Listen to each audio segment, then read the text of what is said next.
자, 우리 요한계시록 같이 한번 읽어볼까요? 네. 요한계시록 1장.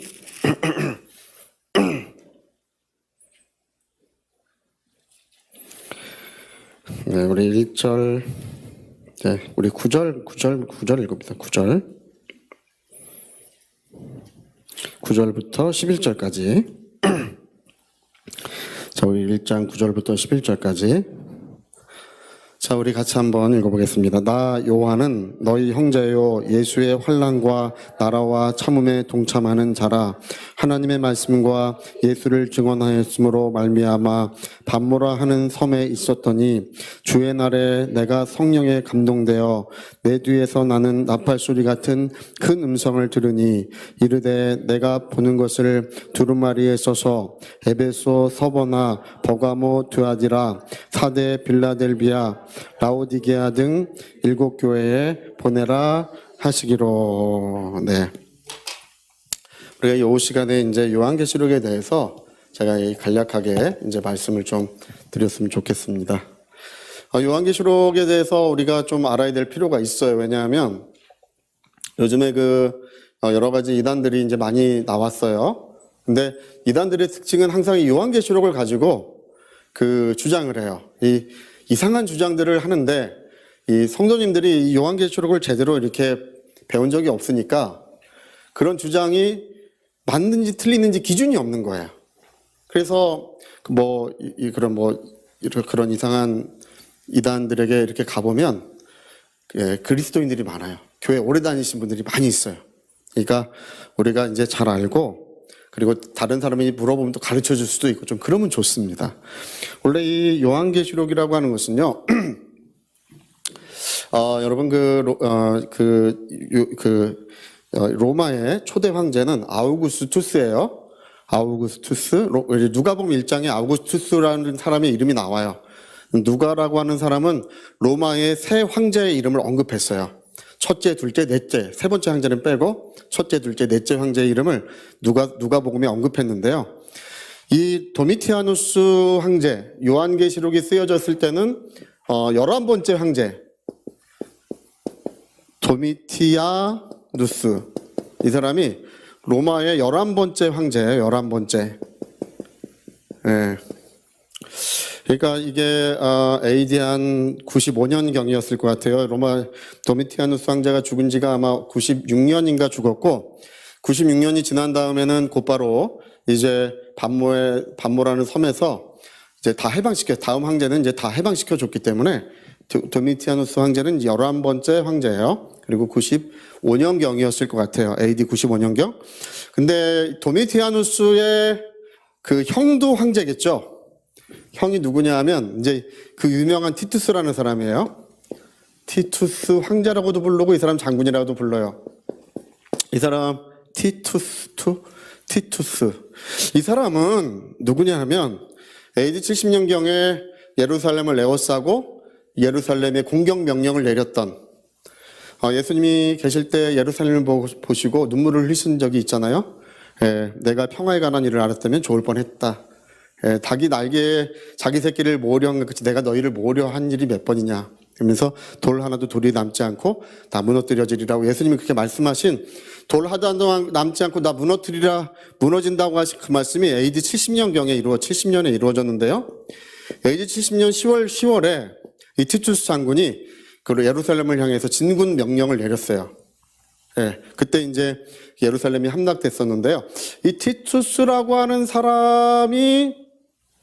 이 사람이 형이에요. 도미티아누스는 성이에요, 형. 이 사람 동생이고, 이 사람이 형이야. 티투스가 형이에요. 할렐루야. 이런 게 헷갈려. 형, 동생. 엘리야. 저는 방송 보면서도 제가 제 설교 들으면서 시험 들을 때가 있어.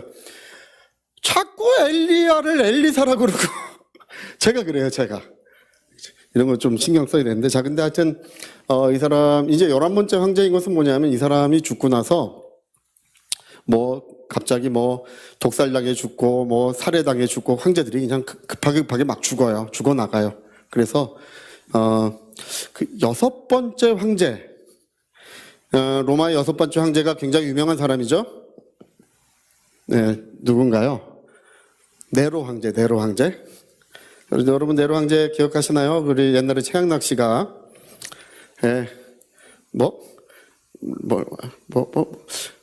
몰랄래야 뭐 이러면서 뭐 했었잖아요. 네로요 뭐 이러면서 웃으면 복이 와요. 뭐 거기서 그 네로 황제 역할을 최양락 씨가 했었잖아요. 여섯 번째 황제 때가 네로인데 이 네로 황제는 역시 이제 자기를 신격화시켰던 황제 중에 하나인데 이 네로 황제 때 누가 중요하면 사도 바울이 여기서 순교를 하죠. AD 67년경이었을 것 같아요. 이제 사도 바울이 여섯 번째 황제 네로 황제 때 이제 순교를 해요. 티투스 황제는 그 예루살렘을 함락하고 그 성전을 다 무너뜨리고 성전에 있던 그 촛대를 그 로마로 옮겼던 사람이 티투스 황제예요. 그러니까 여러분 생각해 보세요. 이 도미티아누스 황제랑 티투스 황제랑 이런 사람들은 친기독교가 아니겠죠. 티투스가 예루살렘을 함락할 때 AD 70년 경만 해도 유대교와 기독교는요 거의 구분할 수가 없었어요. 기독교인이 예루살렘에 있던 기독교인은 전부 다 그냥 유대교인이었어요. 그렇겠죠, 그렇죠? 그 민족 종교니까 유대교이면서도 예수를 믿고 있었던 거예요. 근데 예루살렘이 무너지고 나서는 어떻게 됐겠습니까? 기독교와 유대교는 분리되기 시작했어요.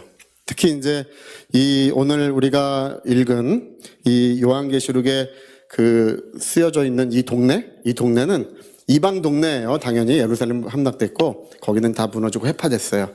그래서 이방 동네예요. 자, 사진 한번 그 카톡에 있는 사진 한번 띄워줘 보시겠습니까? 이게 배경이에요. 이 도미티아누스 황제는 이 사람이 로마로는 첫 번째로 로마 전역에 자기를 신이라고 하고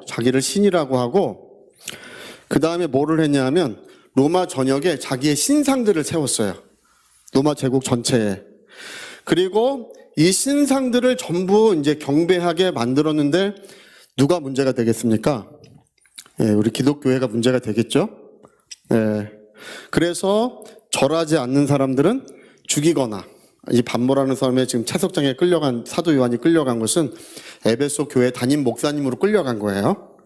끌려가거나 뭐 그렇게 했던 게 도미티아누스 황제 때입니다. 우리 요한계시록에 짐승이라고 나오죠? 666 이런 거 나오죠, 그렇죠? 장사를 못하게 하고 여기 도미티아누스 황제를 얘기하는 거예요. 네로 황제라고 하는 설도 있는데 이건 아니야. 이건 좀 억지고 도미티아누스 황제를 얘기해. 이게 이 시대가 그때의 배경이에요. 이게 뭐 특별한 환란 날에 뭐 있을 것이다. 뭐 그럴런지 안 그러는지 몰라요. 그렇지 않을 가능성이 커요. 그리고 뭐 짐승표 그런 얘기하는 분들 있잖아요. 여기에 뭐 바코드 같은 거 뭐 새기면 뭐 큰일 난다고 그런 건 믿지 마세요. 할렐루야. 자, 믿지 말자. 시작. 믿지 말자. 여러분 뭐 그거 찍는다고 구원이 취소되고 뭐 하나님께 버림받 그럴 리 없습니다. 안심하셔도 괜찮습니다. 예수 믿는 믿음이 구원의 100%예요. 다른 구원은 없어요. 이때 도미티아누스 황제 때 황제에게 절을 하지 않으면 무역 조합에 가입하지 못하게 했기 때문에 매매를 할 수 없었어요. 그래서 그때에 666의 인을 받으면 매매를 할 수 없다고 하는 그 말씀들은 이때 전부 다 있었어요, 이미. 요한계시록은요, 환난날 마지막 날 환난날에 무슨 특별한 시대를 얘기하는 것이 아니라 그리스도 승천 후에부터 주님이 다시 오시는 그 모든 기간에 거쳐서 쓰여져 이야기를 하는 게 요한계시록이에요.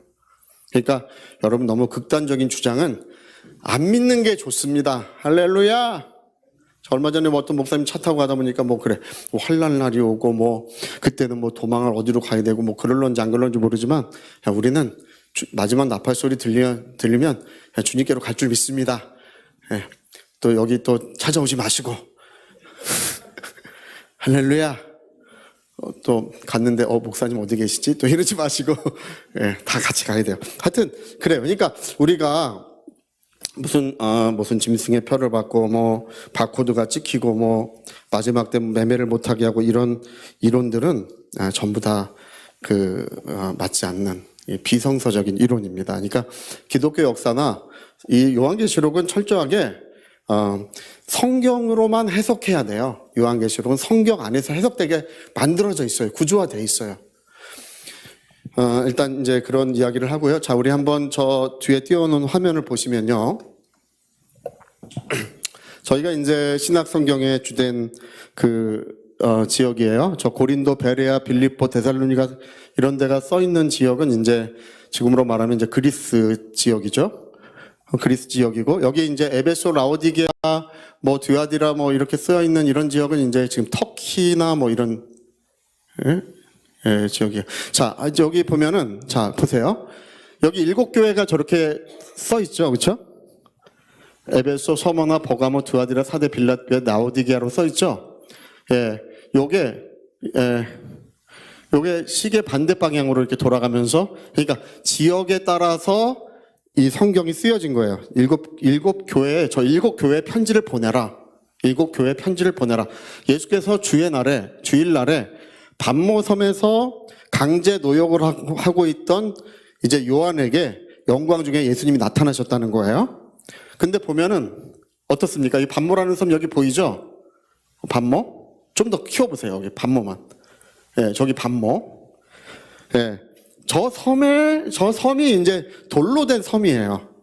돌로 된 섬이라서 이제 저 황량한 섬에서 이제 사도 요한이 나이가 이제 90세도 넘어서 강제 노역을 하고 있었으니까 참 건강도 했겠지만 한편으로는 좀 안타깝죠, 그렇죠? 그래서 이 환난과 고난에 내가 동참하고 있었다고 그렇게 이야기를 하는데, 여기서 이제 하루 종일 돌캐고 이제 늦지막히 자기의 숙소로 돌아가서 쉬고 있는 바로 이제 그런 장면이 반모섬에 이제 그려지고 있어요. 거기서 예수님이 나타나셔가지고 여기에 있는 7교회. 근데 보면은 설교 단상과 같이 보이죠, 그렇죠? 이 뒤에가 회중석 같이 보여요, 그렇죠? 여기서 저 뒤로 하나님의 말씀이 이제 전해지는 거예요. 하나님의 계시는 이 반모라고 하는 저 조그마한 섬에 하나님의 계시가 임했고, 저기서부터 이제 소아시아 7교회에 이제 복음의 내용이 전해지는 것입니다. 여기서 전해지는 내용은 뭐냐면, 우리가 이제 그 7교회 개별적인 내용은 이제 좀 나중에 우리가 좀 다뤄보도록 하겠습니다. 이제 기본적으로 이 내용은 하나님의 보좌 앞에 하나의 책이 있더라. 하나님의 보좌 앞에 뭐가 있다고요? 한 권의 책이 있어요. 요한계시록은 이거 이야기해요. 뭐가 있다고? 보좌 앞에 책이 있어. 근데 여기 보면 이게 5개의 인으로 이렇게 봉해져 있더라. 5개 인으로 봉해져 있더라. 여러분 어느 중요한 서류들은 서류를 이렇게 넣잖아요. 넣고 거기에 도장을 꽉 찍어서 밀봉을 해야 돼요. 뜯겨진 자국이 있으면 누군가 책임을 지게 돼 있어요. 아무도 손 못 대. 그 문서를 받는 책임자만 뜯게 돼 있어요. 근데 이것도 이제 밀봉된 책이니까 이걸 아무도 뜯지 못하게 만들어 놓은 거예요. 그래서 이제 사도 요한이 보좌 앞에 이 책을 봤는데, 누구도 이 책을 펴거나 인을 떼거나 할 권세를 가진 사람이 아무도 없는 거예요, 거기에. 그래가지고 요한이 막 울었대. 근데 거기에 보면요, 그 원어를 보면 크게 울다라고 되어 있는데, 이 울다라고 하는 말도 통곡한다는 뜻이에요. 그러니까 그 앞에 크게가 붙었으니까 요한이 엉엉하고 울었나 봐. 이렇게 울어보셨어요? 울어보신 적이 있는데, 저 같은 사람은 웬만하면 그렇게 안 울어요. 봐도 그렇게 생겼잖아요. 할렐루야. 저 같은 사람은 웃기를 좋아해요. 놀기 좋아하고. 할렐루야. 놀기 좋아하는데 목회 때문에 잘 못 놀아 스타일이야. 근데 이거를 뗄 사람이 없어서 그렇게 크게 울었는데, 그 보좌 앞에 어린 양 같으신 분이, 예수님을 좀 쫄라매처럼 그려도 이해해 주세요. 어린 양 같으신 분이 있으셨대. 그분은 일찍이 죽임을 당하신 분이시고 이 인을 떼시기에 합당한 권세를 가지고 계셨다고 성경에 기록되어 있습니다. 사도 누구죠? 무슨 세자? 뒤집하게 굳혀 사도세자? 사도세자가 그 뒤집하게 굳혔을 때 그 못질을 해야 되는데 아무도 못질을 못했다면서요? 예, 거기다가 가다 놓고 이제 왕이 못을 치라고 명령을 했는데 그 못질했다가는 이제 구족이 멸망될지 모르잖아요. 예? 구족을 멸할지 모르니까 감히 손을 못 대는 거야. 왕만 손댈 수 있는 거예요. 이 인을 떼는 거는 아무도 인을 뗄 엄두를 못 내요. 감히. 근데 누구는 하나님의 아들 예수 그리스도는 인을 떼기에 합당하신 권세를 가지고 계신 거예요. 그래서 인을 떼니까 그 하나씩 인을 떼니까 그 이야기가 펼쳐져서 그 이야기가 계속되는 것이 요한계시록의 5장부터 끝장까지의 모든 내용이 이 책의 내용이에요. 인을 떼니까 그 이야기가 그리고 이 다섯 번째 인을 떼니까 일곱 나팔이 불려져. 다섯 번째 인을 떼니까 일곱 나팔이 나와요. 일곱 번째 나팔을 부니까 일곱 번째 나팔은 또 일곱 대접이야. 그러니까 다섯 인, 이 책의 내용이에요. 다섯 번째 인은 일곱 나팔, 일곱 대접. 이렇게 돼서 하나님의 아들이 세상에 다시 오시는 이야기. 이제 그리스도의 재림으로서 재림과 부활. 그리고 영광으로 이어지는 이런 이야기가 이렇게 이제 이런 구조로 돼 있어요. 요한계시록은. 할렐루야. 그러니까 이거를 이 구조를 알고 좀 읽어야 좀 쉽게 이해가 됩니다. 여러분 집에 국자 어디 있습니까? 국자 어디 있는지 다 아셔. 여러분 다 아셔. 그 도마 어디 있습니까? 도마 주방에 어디 있는지 다 아셔. 큰 대야 어디 있어요? 할렐루야. 다 아셔. 그것처럼 이 성경은요 공간적으로 이 공간 개념을 갖고 이해해야 전체가 이해가 돼요.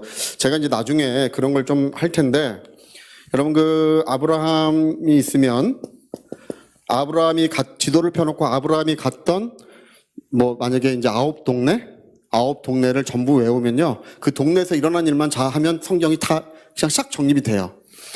모세의 출애굽기 갔던 동네 이름들이 있어요. 한 뭐 8개 정도 나와요.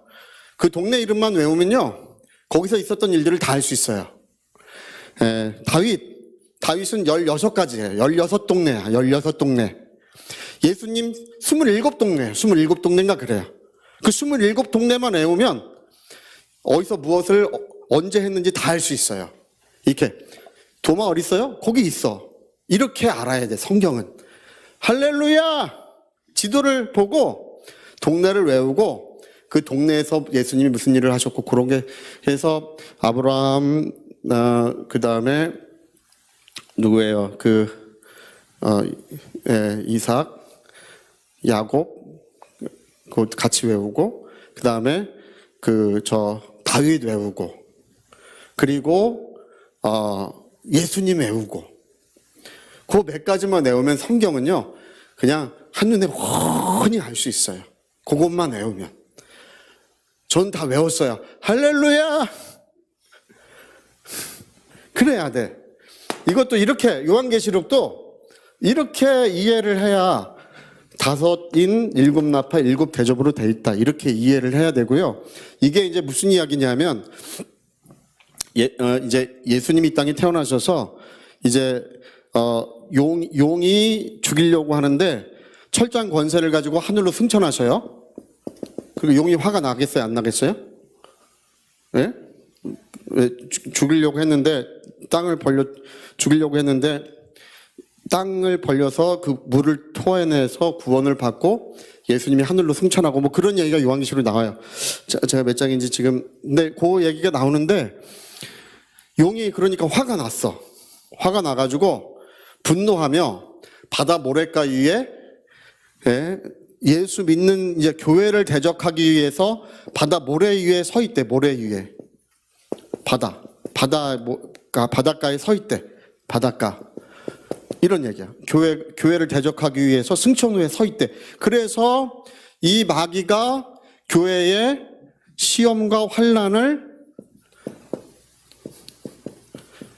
안 줄 것 같은데, 시험과 환난을 언제까지 주냐 하면 주님이 다시 오시는 그날까지 교회는 고난의 길, 순례의 길을 계속 걸어가는 이야기가 요한계시록이에요. 여러분, 우리 인생도 그렇잖아요. 지금 우리나라는 큰일 났어요. 예수 믿는 사람 핍박을 좀 해야 되는데 핍박하는 사람들이 없어졌어요. 그러니까 신앙이 좀 약간 나태해진 경향이 있어요. 이 중국 교회 제가 가니까 중국 교회는 지금도 이제 잡혀 들어가고 10년형, 20년형씩 형을 살고 이러니까 절박하게 믿어요. 할렐루야. 제가 96년도에 갔을 때는 예배에 참석하면 우리 한국 사람과 예배하는 사람들은 11년형이나 12년형 때렸습니다. 잡혀가면. 그래도 예수 믿고 같이 예배드리던 사람들이 지금 중국 교회 지도자들이 돼 있어요. 할렐루야.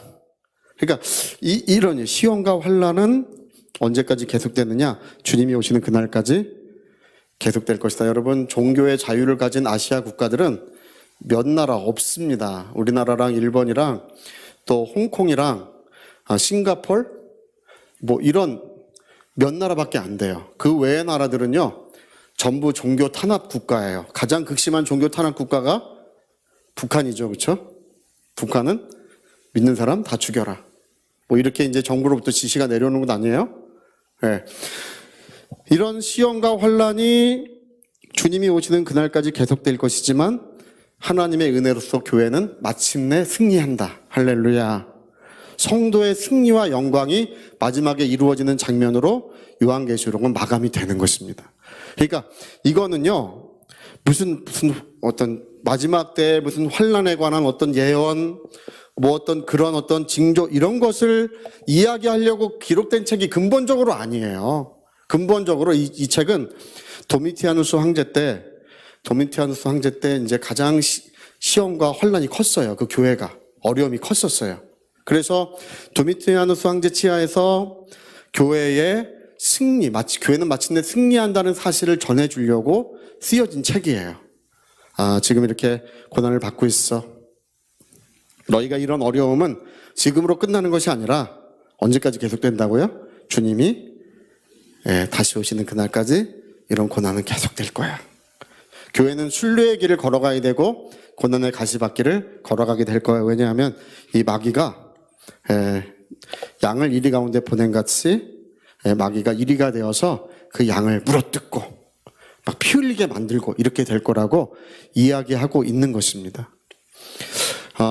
지금도 이제 몇 선교사님들은 중동 지역에 가 계신 분도 계시고 인도에서도 이제 가끔 메일이 와요. 인도도 지금 계속 예수 믿는 사람 죽임을 당하고 교회는 불태워지고 있어요. 중동 지역에 가면 이제 실종돼요. 실종. 어디로 갔는지 몰라요. 중국이요? 말도 못합니다. 중국 말도 못합니다. 이런 중국은 우리가 볼 때 이제 자유로운 국가 같죠? 여행 갈 때는 자유로워요. 그러나 거기서 종교 활동을 한다는 것은 극히 위험한 일이에요. 그래서 지금 선교사님들, 중국 선교사님들은 지금 다 밖에 나와 계셔요. 할렐루야. 저도 이제 선교하러 중국은 이제 안 갈라 그래요. 안 갈 것 같아. 할렐루야. 누군가는 이제 죽으러 가야 되는데 저는 안 가요. 그럼 네가 가. 난 안 가. 저는 안 가요. 저는 할 일이 많아요. 할 일을 해야지. 가서 죽어버리면 어떡해요? 예? 그러면 안 되는 거야. 예? 그러니까 우리가요 이런 시험과 환난의 역사는 계속되지만 그러나 교회 역사를 이렇게 보면요, 여러분 제가 피 흘린 발자취라고 하는 책을 읽어본 적이 있어요. 순례하는 교회 이런 책을 읽어본 적이 있어요. 이 도미티아누스 황제 때뿐 아니라 이 중세 시대에 접어들면 기도하는 사람은 전부 죽여요. 성경 보는 사람 전부 죽여요. 왜 기도하는 사람, 성경 보는 사람 죽이냐 하면 기도는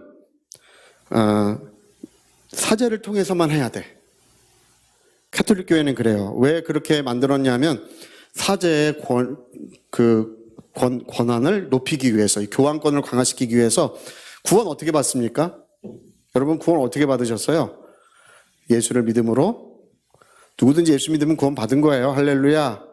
마음으로 믿어 의에 이르고 입으로 시인하여 구원에 이르느니라. 여러분 우리가 세상 떠나면, 이렇게 세상 딱 떠나면 내가 누워있네.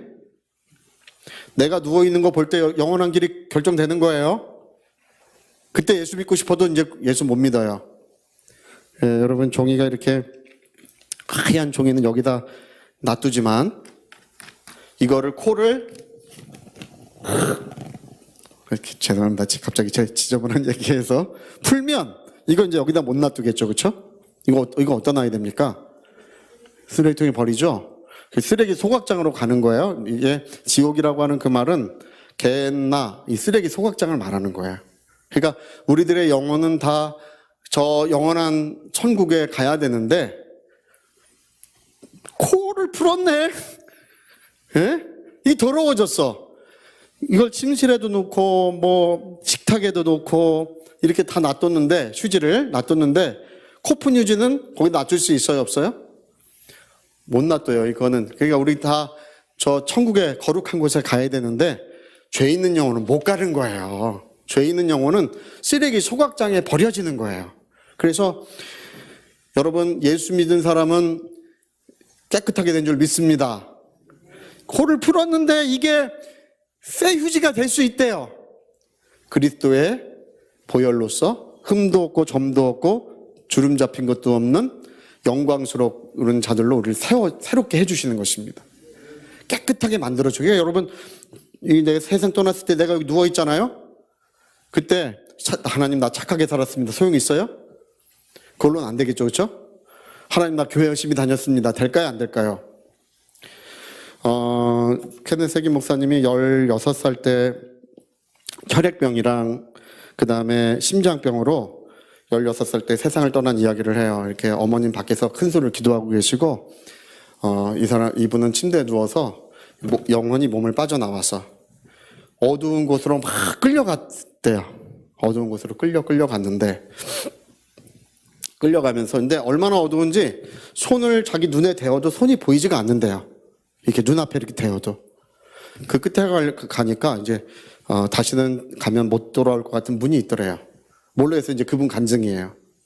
근데 올라오라 하는 큰 소리가 들리는데, 권세 있는 자의 소리가 들리는데 그 곳이 막 크게 흔들려 떨리더래요. 그리고 다시 이제 몸으로 돌아갔다가 또 두 번째 죽어서 똑같은 장소로 갈 때는 하나님, 나 어릴 때부터 교회 다녔습니다. 아무리 큰 소리를 질러도요 들어주는 자가 없더래요. 그때 알았대. 여러분 구원은 교회 다닌다고 받는 거 아니에요. 심지어 하나님 믿었습니다. 구원 받아요? 받을 것 같죠? 구원은 예수 그리스도의 십자가의 공로로만 가능한 것입니다. 죄는 불에 태워지지도 않아요. 십자가의 보혈로만 죄사함을 받는 거예요. 자, 나 죄사함 받은 사람이다. 우리 한번 해보고 시작. 나 죄사함 받은 사람이다. 그렇죠. 여러분, 저와 여러분은 우리가 이게 죽어서 이렇게 내가 누워있는 걸 볼 때 활짝 할렐루야, 거기서 인상 쓰는 분은 한 분도 없고 모두가 활짝 웃을 줄 믿습니다. 예. 그래서 우리가 이 요한계시록을 쓰는 주된 목적은 뭐냐 하면 영원한 승리, 영원한 복이 마침내 이루어질 것이니까 이 땅에서 시험과 환난이 있더라도 감사함으로 기쁨으로 이겨야 된다는 것입니다. 여러분, 고난이 없지 않아요. 저도 우리 교회에 어려움 당하는 분들 때문에 기도할 때면 눈물 많이 나요. 우리 뭐 영원히 권사님도 계시고 우리 용 권사님도 요즘에 차 권사님도 이제 그러시고, 특히 새벽 예배에 오시던 분들이 두 분이나 안 오시니까 마음이 너무 허전해요. 눈물 많이 나. 근데 우리가 세상 떠나는 그날까지 아픔도 있고 어려움도 있고 힘든 것이 계속 있어요. 없지 않아요. 근데 여러분, 우리 주님께서 마침내 승리하게 하시고 그날에 우리가 영광과 존귀를 받을 수 있도록 은혜를 베푸실 줄로 믿습니다. 그래서 여러분, 우리 요한계시록을 우리 좀 배워가시면서 우리가 하나님의 은혜가 이 땅에서 아름답게 이루어지고 있구나. 하나님이 우리를 지켜주고 계시는구나. 어려움이 없다는 뜻이 아니라 그 어려움 속에서 여러분, 어려울 때 하나님의 영광이 나타나시고, 내가 빛이 없다고 할 때, 온통 어둠밖에 없다고 할 때 하나님의 빛이 내 앞을 비춰주시게 되는 것입니다. 주의 은혜가 충만하시기를 부탁드리겠습니다. 저희 같이 한번 기도하시겠습니다. 우리 한번 기도하실 때 초기 교회, 초대교회는 AD 400년까지를 초대교회로 규정을 하고 있어요. 근데 이 어거스틴 때까지를 초대교회로 규정하는데, 이 초대교회 중에 가장 어두웠던 시기가 바로 이 도미티아누스 황제 때입니다. 네로 황제는 이제 이탈리아에서만 그리스도인들을 박해했어요. 도미티아누스 황제 때는 로마 전체 지역에서 엄청난 박해가 일어났었습니다. 그런 시련과 고난 속에서 이제 사도 요한은 교회는 마침내 승리한다는 승리의 소식을 전하기 위해서 요한계시록을 기록했던 것입니다. 이런 박해는 이것으로 끝나지 않을 것이다. 주님이 오시는 그날까지 어려움은 계속될 것이지만, 그러나 하나님께서는 교회를 지켜주시고 마침내 요단강을 건너 가나안 땅에 들어가 영광의 나라가 이루어지게 하신 역사가 우리에게 이루어질 것이라고 그걸 기록하고 있습니다. 우리 위하여 통성으로 기도하시겠습니다.